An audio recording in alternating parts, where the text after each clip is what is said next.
বাইরে হযরতে মালিক ইবনে দিনার রহমাতুল্লাহ আলাইহি হজ গেছই আরাফার ময়দানে দোয়া করছই হঠাৎ মনের মধ্যে আইলো রে বা মওলা আমি মালিক ইবনে দিনার হজ আইলাম সারা মানুষ হজ আইছই আল্লাহ সারার হজ কবুল হইছে নি ওখানে যদি জানতাম তাহলে বড় শান্তি পাইলাম নি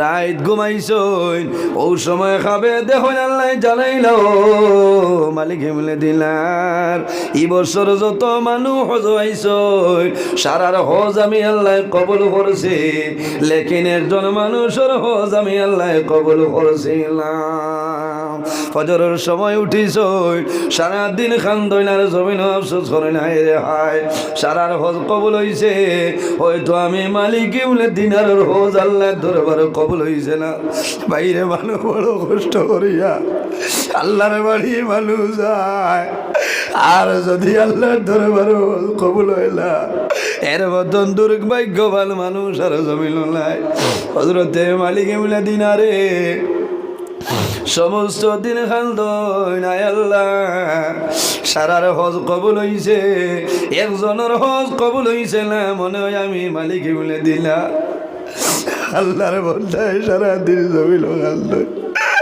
আবার রাত ঘুমাইছই ও সময় সমনে জানাইছিল মালিক ইবনে দিনার তুমি জমিনও খান্দিও না সবর করো ধৈর্য ধারণ করো আমি আল্লাহ তোমার হল কবুল করছি লেকিন একদল মানুষের নাম হইল মুহাম্মদ ইবনে হারুন বলগি এই মুহাম্মদ ইবনে হারুন বলগির হজ আমি আল্লাহ কবুল করছি না পরের দিন মালিক ইবনে দিনারের মনে হইল রে এই ব্যক্তিকে এনরে আমি একটা বার দেখে আইতাম আল্লাহ হজ কবুল করছিল না বন্দায় জমিন কোন কাম করে লাইল হযরতে মালিক ইবনে দিনার রহমতুল্লাহ আলাইহি পরের দিন দেরাতনে বাইর হইছই রাস্তার মধ্যে খুরাসানোর কাফেলা দেখই কাফেলারে জানাইছই নো ভাই এখন আমারে হোসাই এই জায়গার মাঝে মালিক ইবনে মুহাম্মদ ইবনে হারুন কইয়া কোনো মানুষ আসেননি হইছে নো মালিক ইবনে দিনার সামাইল আগে যাও নিশ্চয় ভাই ভাই আরো সামাইল আগে গেছো আগে যাওয়ার পরে কয়েকজন হাজি যাব বল ভাই শুনে জানাইছিল হাজি ভাই আইন এই জায়গার মাঝে মুহাম্মদ ইবনে হারুন কইয়া কোনো মানুষ আসেননি হইছেন বাইরে সামাইল দূরে যাও দূরে যাওয়ার পরে দেখবাই একজন মানুষ আসই একা গাছর নিচে বই আল্লাহর বন্দায় সারাদিন রোজা ধরিয়া নমাজ পড়য় সারা রাত আল্লাহর বন্দায় ইবাদত করয় ও মানুষের নাম হইল মুহাম্মদ ইবনে হারুন হযরতে মালিক ইবনে দিনার সামান্য অগ্রসর হইছেন অগ্রসর হইয়া দেখো একটা গাছর নিচে আল্লাহর বন্দায় জমিন নমাজ পড়য় একটা হাত আপনার বন্দার নাই বন্দায় নমাজ পড়য় মুখটা শুকাই যায় জিহ্বা শুকাই যায় কোন কারণে বন্দায় জমিন রোজা ধরয় এই রোজা ধরার কারণে বন্দার জমিনের মধ্যে মুখ শুকাই যায় আমার আল্লাহ ফরমাইন আমার বন্দা বান্দি হল এই জমিনের মধ্যে সর্বপ্রথম আমি আল্লাহর ইবাদত করিয়া যাও আমার লগে জমিনও কোনো জিনিস শরীক করিও না ওয়াবিল ওয়ালিদাইনি ইহসানা আর 2 নম্বরে এই জমিনও তোমার মা বাবার সঙ্গে ভালো ব্যবহার করিলাম বাইরে জোয়ান মা বাবা হইলা সন্তানের জন্য দুয়ার দরজা অনেকের মা জমিন আছে অনেকের মা জমিন নাই অনেকের বাবা জমিন আছে অনেকের বাবা জমিন নাই রাসূলুল্লাহ ফরমাইনা ওলাদের জন্য মা বাবা হইলা দুয়ার দরজা আরে মা বাবা আওলাদের জন্য যে দোয়া করয় আমার আল্লাহ মা বাবার দুয়ারে ঘুরাই দেয় না কওনা সুবহানাল্লাহ এর কারণে বাইরে জওয়ান আল্লাহর হাবিব সাল্লাল্লাহু আলাইহি ওয়াসাল্লামে ফরমায়েন এই জমিনের মধ্যে তোমার মা বাবার খেদমত করিয়া যাও এক শখসে নবীজির কাছে নিবেদন করেন ইয়া রাসূলুল্লাহ মা হাক্কুল ওয়ালিদাইনি আলা ওয়ালদি মা ইয়া রাসূলুল্লাহ এই জমিন আমার জন্য আমার মা বাপ কি? রাসূলুল্লাহ ফরমাইলেন হে যুবক কালাহুমা জান্নাতুকা ওয়া নারুক। হে যুবক এই জমিন তোমার মা বাবা হইলা তোমার জন্য জান্নাত, অথবা তোমার মা বাবা হইলা তোমার জন্য দুজক। সেই যুবকে ফরমাইলেন ইয়া রাসূলুল্লাহ আমার মা বাবা আমার জন্য কিভাবে জান্নাত? রাসূলুল্লাহ ফরমাইলেন হে যুবক যদি জমিন তোমার মা বাবার খেদমত সেবা করিয়া যাও, তোমার মা বাবা খুশ হইবা, দোয়া করবা, আল্লাহ রাজি হইবা, মারা যাওয়ার পরে তুমি জান্নাত জায়গা পাইবাই। আর যদি মা বাবার খেদমত করো না, সেবা করো না, যদি মা বাবার আগান্বিত বদুয়া দিলে, তুমি জানিয়া রাখিও আল্লাহর দুজক তোমার জন্য ওয়াজিব হয়ে যাইবে। হায় রে হায় ভাই, কোনো ইবাদত আল্লাহর দরবারে গ্রহণযোগ্য হইতো না যদি মা বাপ আপনার আওলাদের উপরে নারাজ থাকে। বহু মুরব্বী মানুষ আছে ইজ্জত ডরাইয়া মহল্লাত বিচার দিন না, শরম। বহু হাই লেভেলের মানুষ আছে, কারণ সন্তানে কষ্ট দিতরা মানুষের সামনে হইলে শরম বাড়ি বলে না। এর কারণে মা বাবা এঙ্গাজ ধরিলাই সারা রাত যায়, মা বাবার চকুর ভানিয়ে বালিশ বুড়িয়া যায়। বাইরে জোয়ান তোমার কাছে আমার অনুরোধ, মা বাবা যদি তখন মা বাবার খেদমত সেবা করো, মা বাবার মুখে দিছাও, একবার সেই ভাই আল্লাহ তোমার নামায় বলো একটা মকবুল নফল হজর সাবধান করবা। সুবহানাল্লাহ। মা বাবার মুখে দিছাও, মা বাবা যদি বেজারটা হন, হদিসে কুদসির মধ্যে আল্লাহ কইতরা মান রাদিয়া আনহু ওয়ালিদাহু ফাআনা আনহু রাদি। যার উপর তার মা বাবা রাজি হয়ে যায় আল্লাহ রাব্বুল আলামিন তার উপরে রাজি হয়ে যায়। যার উপর তার মা বাবা নারাজ হয়ে যায় আমার আল্লাহ তার উপরে নারাজ হয়ে যায়। মা বাপ যদি বেজারটা হয়, তুমি সারা জীবন নমাজ পড়িবাই, কোনো নমাজ আল্লাহ তোমার কবুল করতে নাই। রোজা ধরবাই, রোজা খামো লাগতো নাই।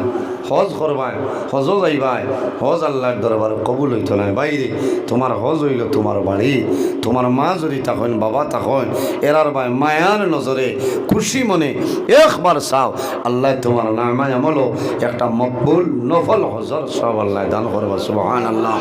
বহু জোয়ান আছে জমিনও মা বাবার খেদমত করতে সুযোগ পাইছে না, মা বাবা মারা গেছে, আল্লাহর বন্দায় জমিনও খান্দে, নমাজ পড়িয়া খান্দে, আফসোস করে আইজ আমার মাই জমিনও নাই, আমার বাবা জমিনও নাই।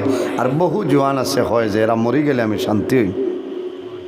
বাইরে জোয়ান এই জমিনও কুন্তা নাই, এর বাদে তো বুঝতা সারা বিচার আল্লাহ কিয়ামতের দিন করবা। কিন্তু মা বাবার লোকে যদি নাফরমানি বন্দায় করিলাই, নবী যে ফরমাইন কাবলাল মামাত, আল্লাহ মৌতর আগে জমিনও বিচার করিলে। এর কারণে মা বাবার বদুয়া লইও না, তোমার অভাব অনটন ছাড়িয়া যাইত নাই, তুমি বেইজ্জত আর বেইজ্জত হইবাই, ইজ্জতর জীবন হইতাই নাই। চাকরি থাকক তোমার চাকরি কামাইত নাই, ব্যবসায়ী থাকো ব্যবসার মাঝে বরকত হইত নাই, কারণ তোমার মা বাবার বদুয়া আছে। এর জন্য আমার বুজুর্গান আল্লাহর হাবিব মুহাম্মদুর রাসূলুল্লাহ সাল্লাল্লাহু আলাইহি ওয়াসাল্লামে ফরমায় যদি কোনো মানুষে মা বাবার মুখে মায়ের নজরে একটা বার চায়, আমার আল্লাহ তার নামায় আমল একটা মকবুল নফল হজর সাবধান করবা। সুবহানাল্লাহ। ইয়া রাসূলুল্লাহ যদি কোনো মানুষে দুইবার তার মা বাবার মুখে মায়ের নজরে চায়, আমার নবী ফরমায় আল্লাহ তার নামায় আমল দুইটা মকবুল নফল হজর সাবধান করবা। ইয়া রাসূলুল্লাহ যদি কোনো মানুষে তিনবার তার মা বাবার মুখে মায়ের নজরে চায়, আমার নবী ফরমায় আল্লাহ তার নামায় আমল তিনটা মকবুল নফল হজর সাবধান করবা। রাসূলুল্লাহ ফরমাইল আমার সাহাবায়ে কেরাম তোমরা জানো না, একবার নাই, দুইবার নাই, তিনবার নাই রে, যদি কোনো মানুষে রোজানা মা বাবার মুখে মায়ের নজরে 100 বার চায়, 100 বার চাবার কারণে আল্লাহ রাব্বুল আলামিনে এই বন্দার নামায় আমল 100 মকবুল নফল হজর সব আল্লাহ দান করবা। সুবহানাল্লাহ। এর কারণে বাইরে জওয়ান মা বাবার সেবা করো, মা বাবার খেদমত করো। আইজ হইল 23 তারিখ, আগামী বর্ষ যে রাইতার রাইতর নাম হইল সবে বরাতর রাইত। এই রাইতর নাম হইল সবে বরাতর রায়। আল্লাহ 1 বছরের বাজেট আপনার ভাসরে লইবা। এক সবে বরাত নে আর এক সবে বরাতর ভিতরে যত মানুষ মারা যাইবা আল্লাহ মালাকুল মউত হযরত আজরাইল আলাইহিস সালামের হাত আল্লাহ ও রাইত মানুষের মরার লিস্টিয়া দিলা। এক সবে বরাত নে আর এক সবে বরাতর আগে মারা যাইবাই ও সবে বরাতর রাত মালাকুল মউত আজরাইল আলাইহিস সালামের হাত আল্লাহ লিস্টটা দিয়া দিলেন। এর কারণে বাইরে জওয়ান 1 বছরের ভিতরে জমিন বেমার পড়বাই না, বেমার কমব, মুসিবত পড়বাই না, মুসিবত সরিয়া যাইব, অভাব পড়বাই না, ধনী হইবাই। ও সবে বরাতর রাত আল্লাহ তোমার বাজেট ফাঁস করিলাই। এর কারণে অনুরোধ করি আর বাইনি রে, এই সবে বরাতর রাত জমিনত তুমি ঘুমাইও না, আরামর ঘুমরে হারাম করো।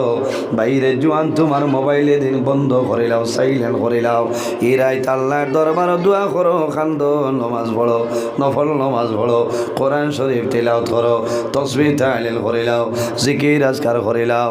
আর আল্লাহর কাছে দোয়া করিও যে আয় আল্লাহ আই সবে বরাতর রাত দোয়া করি আর আল্লাহ যদি আমার জীবন শেষ হয়ে যায় এই সবে বরাতর রাতের উসিলায় আমার হায়াতের মধ্যে আপনি বরকত বাড়াই দেও সারায় ভবানী।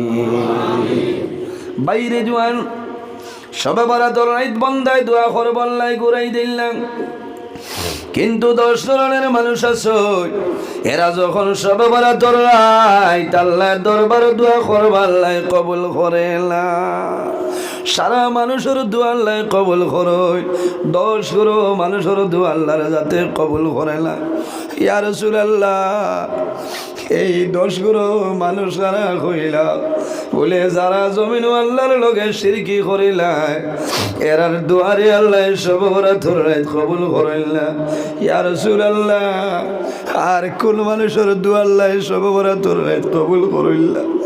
আমার নবী ফরমাইলেন আমার সাহাবায়ে কেরাম ও মানুষের দোয়া আল্লাহর যাতে কবুল করেন না।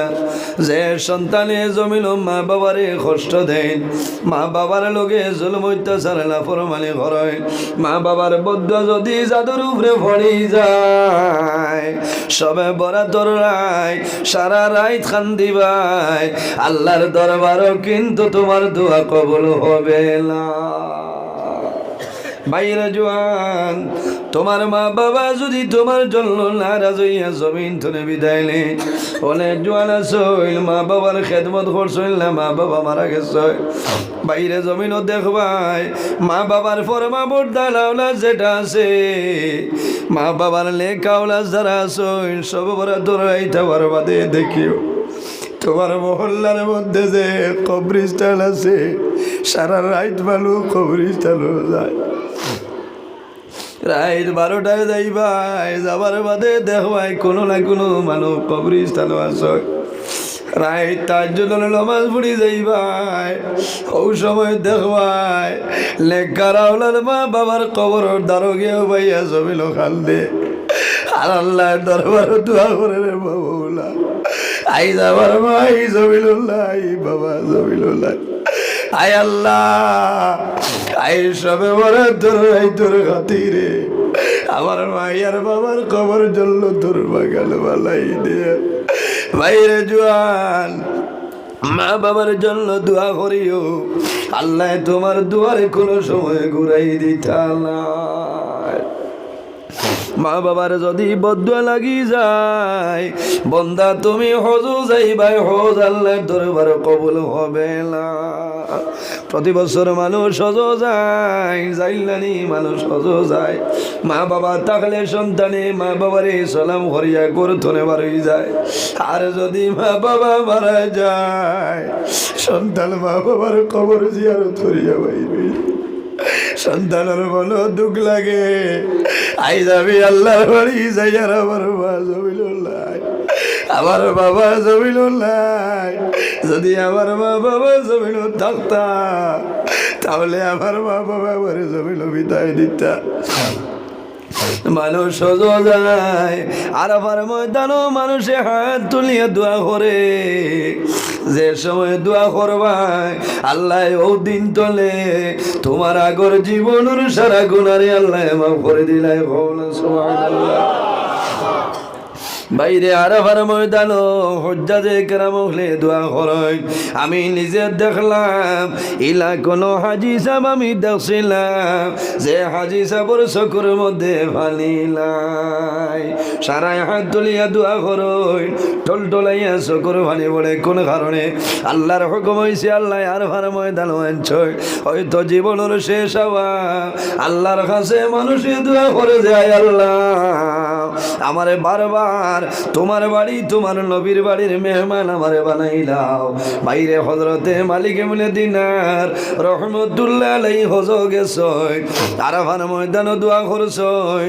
হঠাৎ মনের মধ্যে আইল রে বা মওলা আমি মালিক ইবনে দিনার হজ আইলাম, সারা মানুষ হজ আইছয়, আল্লাহ সারার হজ কবুল হইছে নি? ওখানে যদি জানতাম তাহলে বড় শান্তি পাইলাম নি। রাত ঘুমাইছইন ও সময় খাবে দেখুন আল্লাহ জানাইল মালিক ইবনে দিনার এই বছর যত মানুষ হজ আইছই সারার হজ আমি আল্লাহ কবুল করছি, লেকিন একজন মানুষের হজ আমি আল্লাহ কবুল করছিলাম। ফজরের সময় উঠিছই সারাদিন খান্দইন আর জমিন আফসোস করে নাই রে হায় সারার হজ কবুল হইছে, হয়তো আমি মালিক ইবনে দিনারের হজ আল্লাহর দরবারে কবুল হইছে না। বাইরে মানুষ বড় কষ্ট করিয়া আল্লাহর বাড়ি মানুষ যায়, আর যদি আল্লাহর দরবারে কবুল হইলা এর মতন দুর্ভাগ্যবান মানুষ আর জমিন নাই। হযরতে মালিক ইবনে দিনারে সমস্ত দিন খান্দইন আল্লাহ সারার হজ কবুল হইছে, একজনের হজ কবুল হইছে না। মনে হয় আমি মালিক ইবনে দিনার আল্লাহর বন্ধায় সারাদিন জমিল খান্দইন আবার রাত ঘুমাইছ ও সময় সমনে জানাইছিল মালিক ইবনে দিনার তুমি জমিনও খান দিও না, সবর করো, ধৈর্য ধারণ করো। আমি আল্লাহ তোমার হল কবুল করছি, লেকিন একদল মানুষ নাম হইল মুহাম্মদ ইবনে হারুন বলগি। এই মুহাম্মদ ইবনে হারুন বলগির হজ আমি আল্লাহ কবুল করছি না। পরের দিন মালিক ইবনে দিনারের মনে হইল রে এই ব্যক্তিকে এনরে আমি একটা বার দেখে আইতাম, আল্লাহ হজ কবুল করছিল না, বন্দায় জমিন কোন কাম করে লাইল। হযরতে মালিক ইবনে দিনার রহমতুল্লাহ আলাইহি পরের দিন দেরাদনে বাইর হইছই, রাস্তার মধ্যে খুরাসানোর কাফেলা দেখই, কাফেলারে জানাইছই নো ভাই এখন আমারে হোসাই এই জায়গার মাঝে মালিক ইবনে মুহাম্মদ ইবনে হারুন কইয়া কোনো মানুষ আসেননি। হইছেন ও মালিক ইবনে দিনার সামাইল আগে যাও নিশ্চয় ভাই ভাই, আরো সামাইল আগে গেছো। আগে যাওয়ার পরে কয়েকজন হাজি যাব বল ভাই শুনি জানাইছিল হাজি ভাই আইন এই জায়গার মাঝে মুহাম্মদ ইবনে হারুন কইয়া কোনো মানুষ আসেননি। হইছেন বাইরে সামাইল দূরে যাও, দূরে যাওয়ার পরে দেখবাই একজন মানুষ আসো একা গাছর নিচে বই আল্লাহর বন্দায় সারাদিন রোজা ধরিয়া নমাজ পড়য়, সারা রাত আল্লাহর বন্দায় ইবাদত করয়। ও মানুষের নাম হইল মুহাম্মদ ইবনে হারুন। হযরতে মালিক ইবনে দিনার সামাইল অগ্রসর হইছেন, অগ্রসর হইয়া দেখো একটা গাছর নিচে আল্লাহর বন্দায় জমিল নমাজ পড়য়, একটা হাত আপনার বন্দার নাই, বন্দায় নমাজ পড়য়, মুখটা শুকাই যায়, জিহ্বা শুকাই যায়। কোন কারণে? বন্দায় জমিন রোজা ধরয়, এই রোজা ধরার কারণে বন্দার জমিনের মধ্যে মুখ শুকাই যায়। বাগা বাজার হিসাব আইসো হ্যাঁ এখন আর কারণ না আমি কই কারণ টাইমের ব্যবহার আছে, আমার মারিও না, আমি ওয়াদা বদলি না কোনো কারণ। আমি আগেও মনে করছি কালেকশন বাগা বাজার হিসাবে করবো। আল্লাহ তোমার বন্ধা আমার ভাই সাবুল আহমদ ফরমাও আল্লাহ।